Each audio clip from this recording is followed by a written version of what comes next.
Ambassador, I will say frankly, I'm one of the people who thinks you should be expelled from this country, and I believe that it's to do with the policies of your state.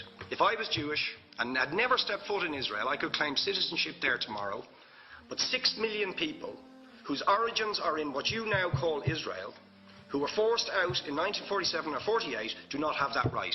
Isn't that part of the reason why the Palestinians are in dispute with Israelis? Because you deny them the right to return to their homes and to their land and to their villages, and that they have a legitimate claim, even under international law, to return, but you deny them that right.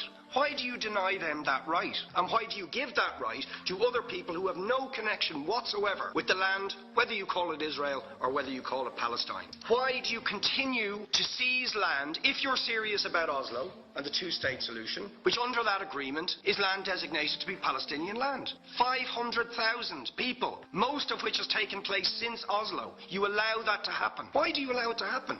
If you're serious about giving this land to the Palestinians, it's absolutely extraordinary. Are you not just taking us, Ambassador, for idiots? That you can say with a straight face, we're serious about peace, but while we're serious about peace, we're going to seize Palestinian land. And you expect the Palestinians to just sit back and do nothing about that. Now, you know what the Palestinian people have been asking for. Far less even than some people would ask for. Because I believe the whole apartheid system should be dismantled. But what they've asked for is to lift the siege of Gaza. Just to lift the siege of Gaza. Let them have an airport. Let them have ports. Let them not be dictated to by a government for whom they do not vote as to what can go in and out of their territories, whether they will have power, whether they will have clean water, whether they will have medicine. What makes you think you're allowed to have nuclear weapons and the fourth biggest army in the world and visit destruction on the people of Gaza, but they have no right to defend themselves? They have no territorial sovereignty over that land. Would you ask questions, please? How do you